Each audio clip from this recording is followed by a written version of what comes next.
sometimes the market doesn't give a shit if we're doing our best, or the client doesn't give a shit if we're doing our best. What's important is what is required, and what is required to do well is X, Y, and Z. And if my skill sets don't match where they need to be in order to deliver X, Y, and Z, well, the most important question I can ask is, what is it that I need to do in order to develop my skill set to execute what it is that I need to execute, and then go do those things. Welcome to the Ryan Wright Show, where we talk about what we learned yesterday that we can apply today so that we can be better tomorrow. I hope you enjoy and subscribe. What is going on, everyone? Good morning, or good afternoon, or good evening, whenever you're listening. So today's episode, I want to talk about lessons that I learned in my 13 and a half years working for a Fortune 30 company, which some of you may know a little bit of my background, which I worked for Target.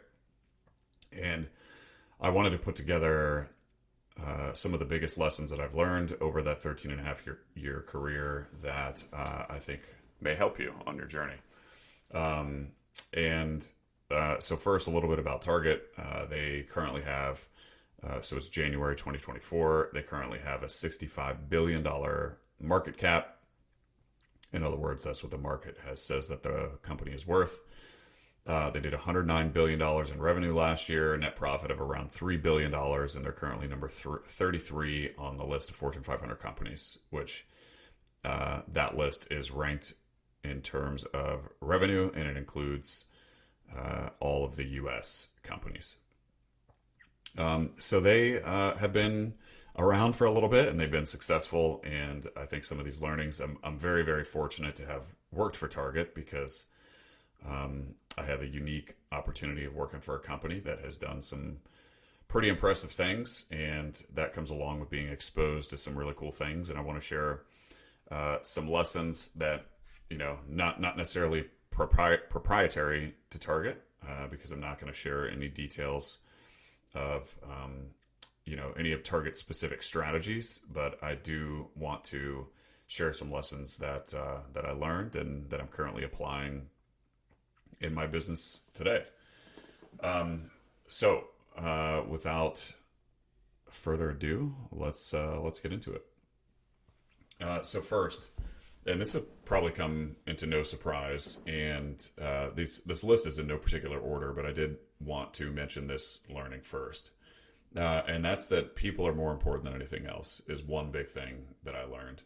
I think when I first got started, my first role with Target, I was thrust into a role in my early 20s where I was in charge of people. I had 4 direct reports and 30 indirect reports, and a lot of them were older than me. And I very quickly learned in my career how there's hard work, which is important, and a good work ethic. But then the people that are doing the jobs are incredibly important. And the amount of time that I spent at Target trying to make sure that the right person was in the right seat, and this became incrementally more important as I furthered my career and I continued to get promoted. But I spent an inordinate amount of time as I progressed with Target. So, the roles that I sat in before I left, I did this a lot more than when I first started.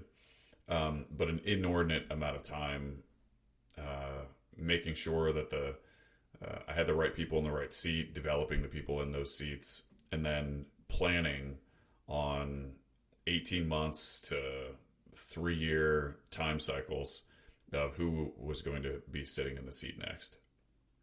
And that's a big lesson. I think me as an entrepreneur, when I first started my business, obviously the most important thing is to generate sales. And, there's nothing more important than the service that you're doing or the product that you're selling, and then just getting some revenue. And then as I've added some people to my team, the more and more I reflect on how important it is that they're the right people, and how much time I spend on them. And when I say spend on them, how much time I spend developing them, making sure that they have what they need, making sure that they're the right person. But people's the biggest form of leverage that we had, right? And I when we first get started as entrepreneurs, we're pretty much doing everything.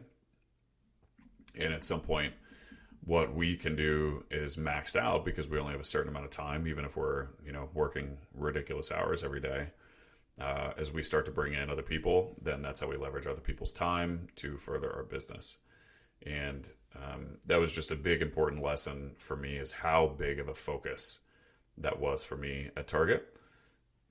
And I'm going to continue using those learnings as I move forward. And then kind of a caveat to that learning is just how important it is, how important culture is. And that's something that I spent a lot of time on, making sure. So my background at Target, I ran Target stores for a little bit, and then I was in another role where I supported a team that was in charge of a whole bunch of stores, 83 stores, I think, to be exact. And just the culture, whether it's in each store, the culture that we were building in our group of stores was vital, really, to how well we operated.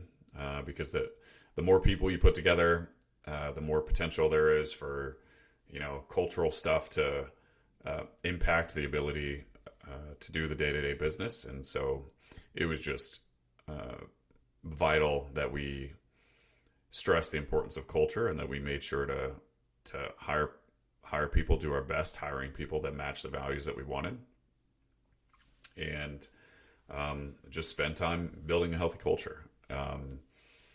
One of the first stores that I ran was broken culturally when I took over, and it was insane how bad it was because of the culture. So I learned some really, really good cultural lessons, and I think that kind of emphasizes how important the people side of the business is. So that was lesson one. Lesson two, the more that I got promoted, the better of a leader I needed to be. And the higher I got, the better I needed to be at speaking in front of people, which I think is a good characteristic of a good leader. And that might seem intuitive. Like, of course, the more you get promoted, the better of a leader you're going to be. But I wanted to bring it up because, when we first start businesses, it's probably like, I'm going to make up some arbitrary numbers, but 0 to 1 million, we're just kind of in the business and we're super focused on generating as much revenue as we can. And then as we get bigger and we're growing, we need to leverage other people in order to do that. And the skill set of what is required to grow a business to $1 million might be a skill set of sales, might be a skill set of marketing, might be a skill set of, whatever the technical piece of your service or of your product is. But as you want to grow your business, the skill sets change, right? You have to have a really good product or service. But in order to get to a larger business, you got to be a really good leader and learn the skills of how do you get someone to do what it is that you need them to do? How do you help them understand what they need to do, how it is that they need to do it, and why it is that they need it to be done? And I think those three things are a good summary of what it takes to be a good leader. And the bigger a company gets, the more exponentially important it is. And when I was at Target, the higher of a role that I obtained, the more important it was that I was a great leader. And so just the importance of leadership, I think, was a good perspective for me. I think had I just started my own business in my 20s, and that's what I did for the entire decade, I would have learned some of those leadership lessons the hard way. So I'm grateful for the opportunity that I had to see how a Fortune 33 company operated from a leadership standpoint, the emphasis that the company put on leadership. They spent a lot of time and effort developing me as a leader, which I'm super grateful for.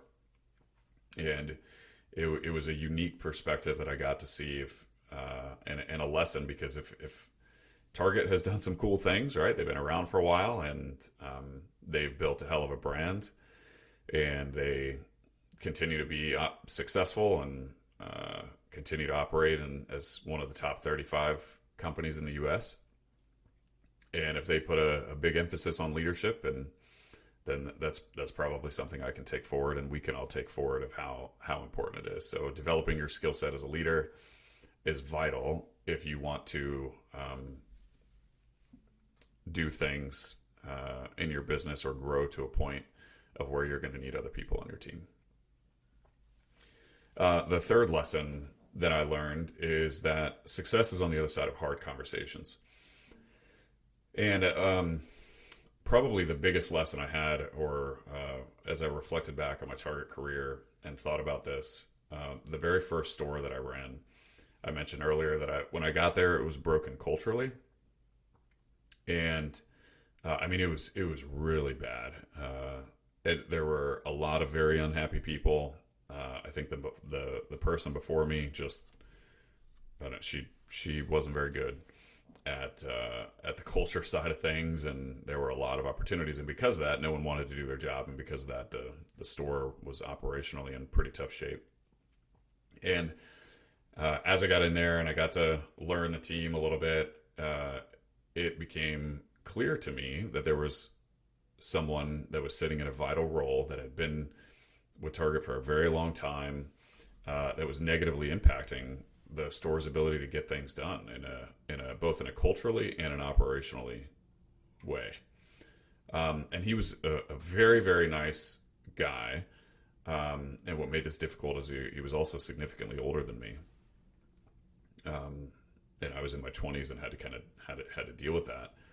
But that whole situation made me extremely uncomfortable because it was someone that had been in retail for a while, a lot longer than me.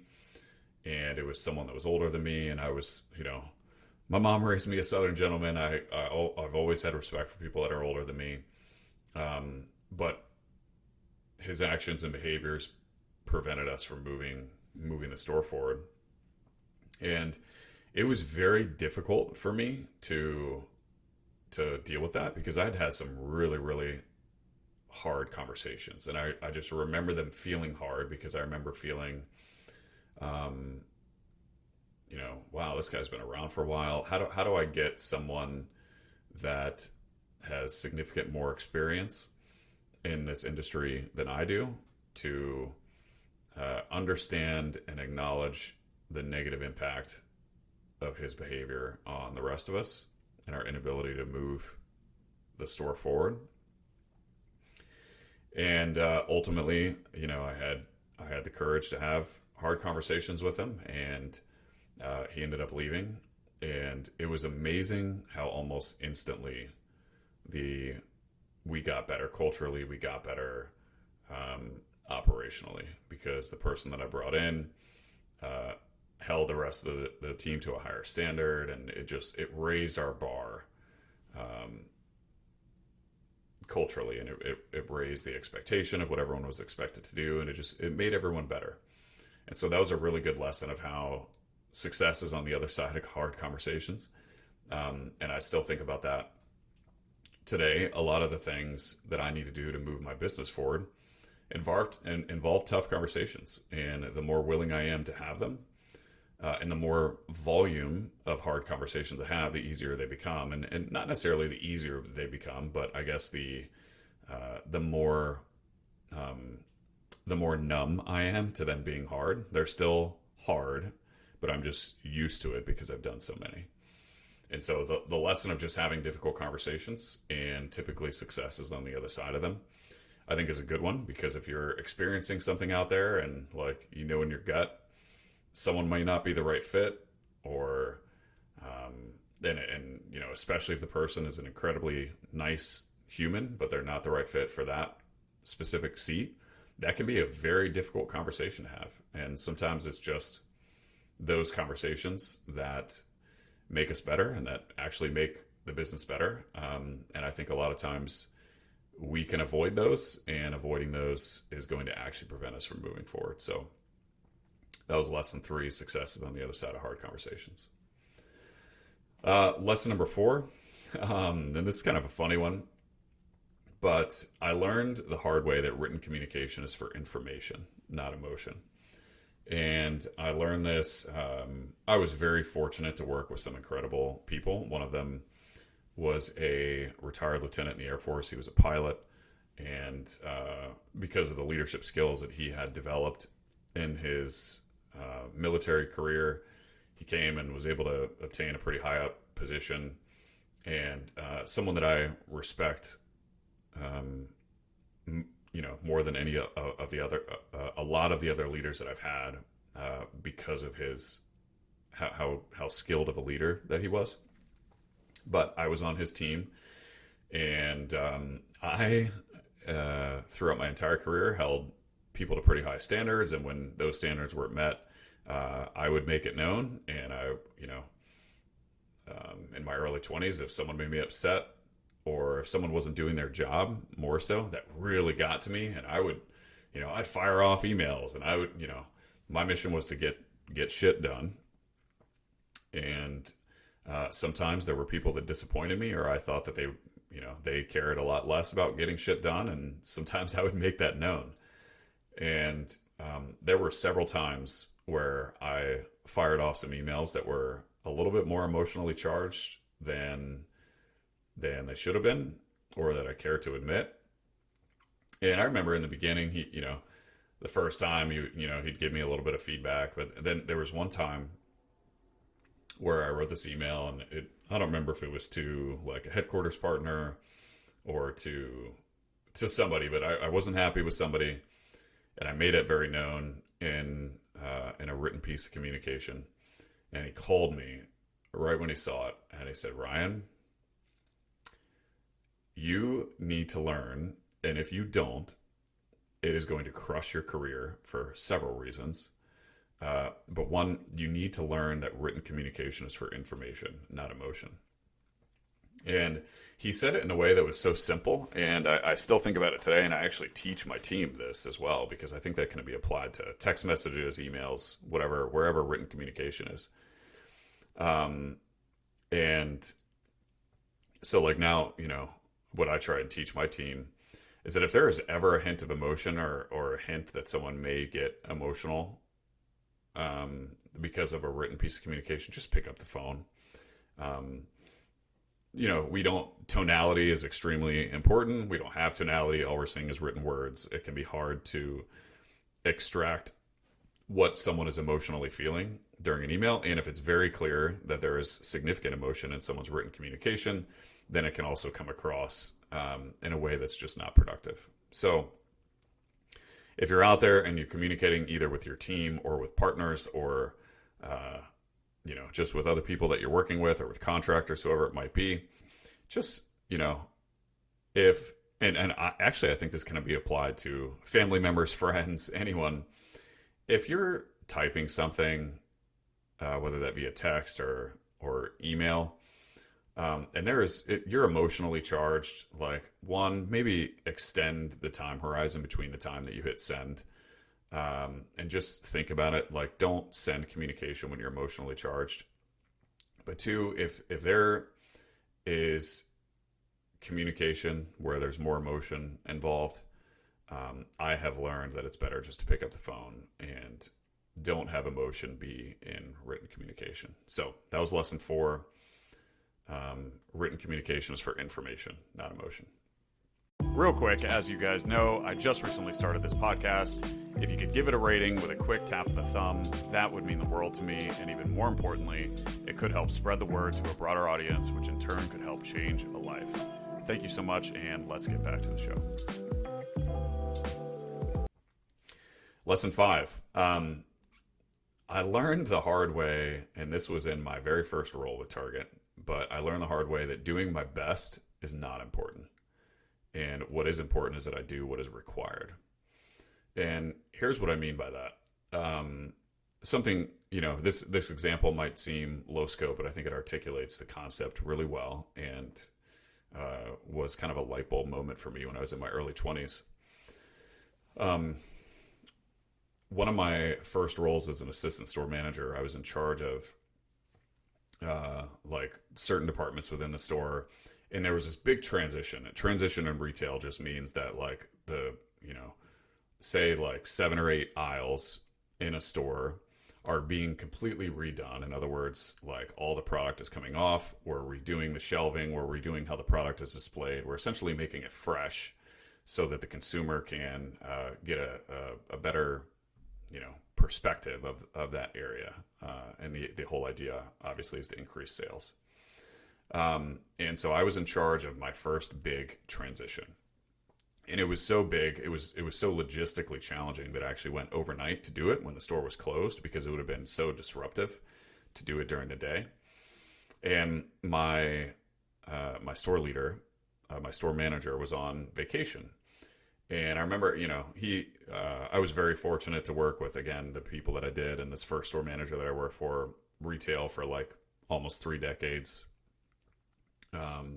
So knew it in and out, and, he taught me some really cool lessons. But I remember him talking to me, hey, this is your first big transition. What a great opportunity for you. This can be a good developmental, thing for you. And so I remember I worked my ass off. And I mean, I felt like I gave it everything I had. And I mean, I was overnight for, I think, the entire week, and he was on vacation the entire week. And he came back Monday morning. We had this routine where every Monday we'd walk the store together. And so I'm working my ass off. I went through this whole thing, and I remember feeling like excited and like I wanted to show him what I did, because I worked very hard. And that whole week, I think I spent a ton of time in the store. And so he comes back vacation. We walk the store on Monday, and he identifies like so many things that are wrong. And he got really upset, actually, because it was so wrong. And I remember thinking in the moment, like, man, I just spent a week of my time, worked my ass off. This ungrateful dude comes back, and he's grilling me because of, this detail and that detail and this detail. But when I stepped back and I reflected, everything he said was accurate. There were things that weren't correct, and there were things that weren't right, and they were going to impact the store's ability to drive sales in that area.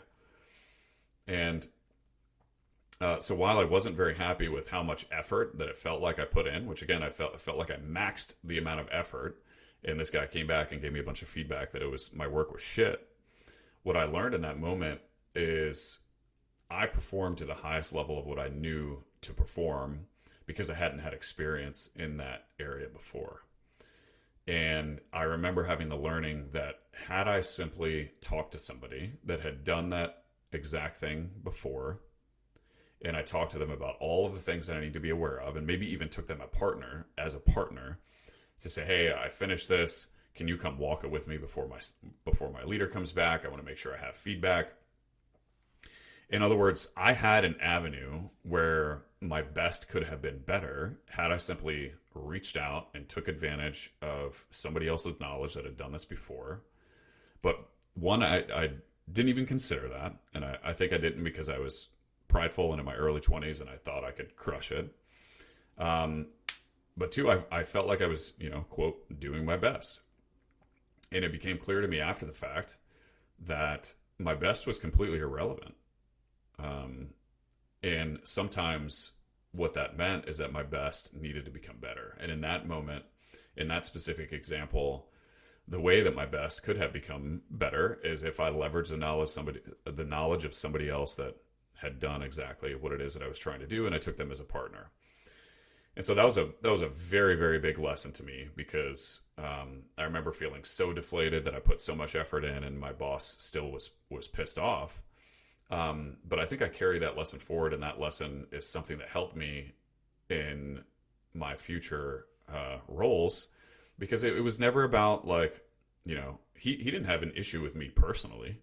It was about like, hey, what is required? Here is the expectation. Here's what is required in this role, and that includes all these details, X, Y, and Z.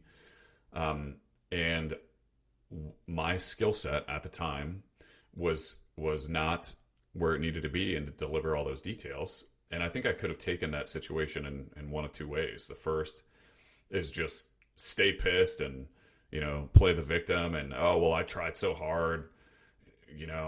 His name was Dave. Dave, I tried so hard and you're being too hard on me, blah, blah, blah. And, I could have easily stayed in that mindset, but I chose not to. The second option was for me to, well, there's nothing that he's saying that is factually inaccurate. And my best just wasn't good enough. So the amount of effort that I put in was irrelevant. Here's what I could have done, I think, to deliver a better execution. And I'll take that as a learning.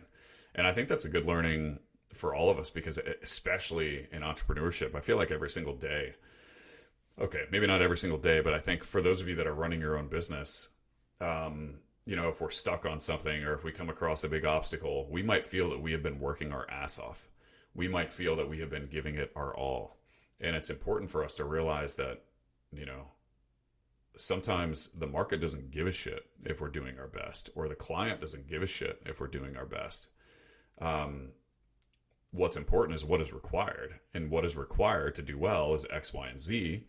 And if my skill sets don't match where they need to be in order to deliver X, Y, and Z, well, the most important question I can ask is, what is it that I need to do in order to develop my skill set to execute what it is that I need to execute, and then go do those things.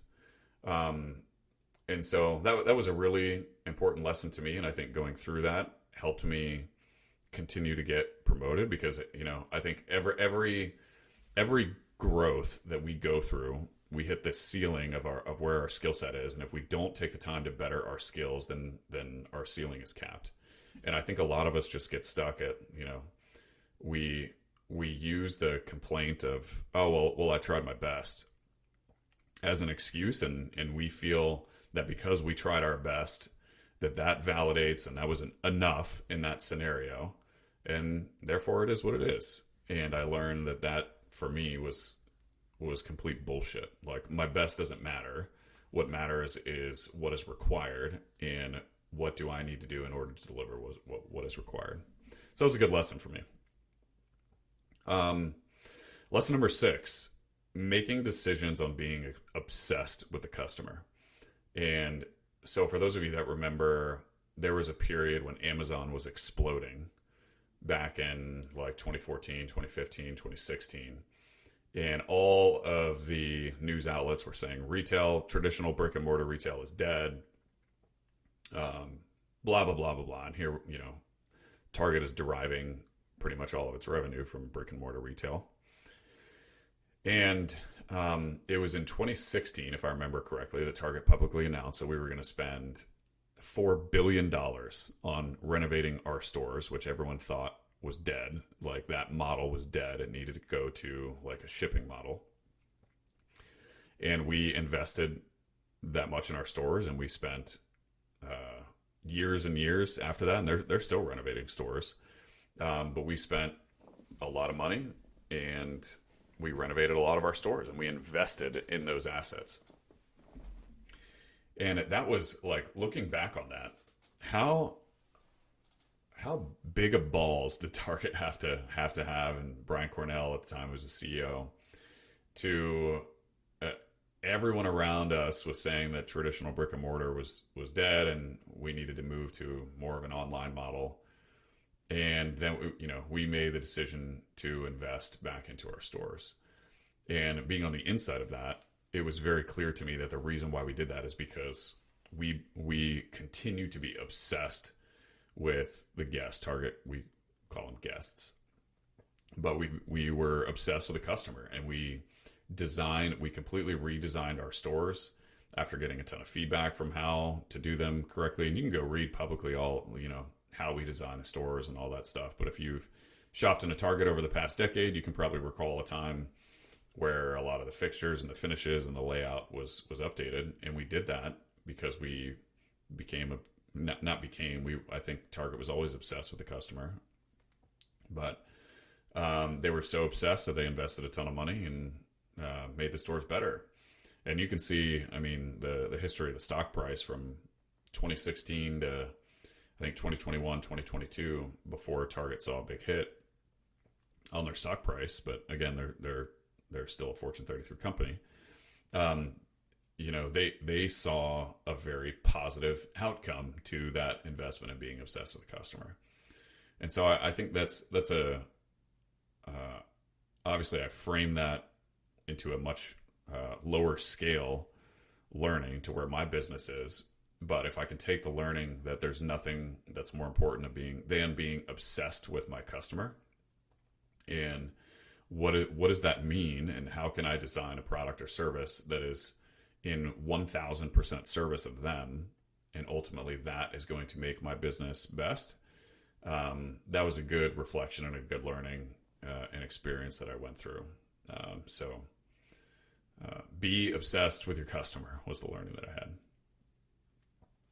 Learning number 7, how important follow-up is. And this is going to sound, this is kind of funny, but follow-up is so important, and even at the highest levels, right? People that we were paying hundreds of thousands of dollars, like, we still followed up on very regularly to just make sure that the job was done.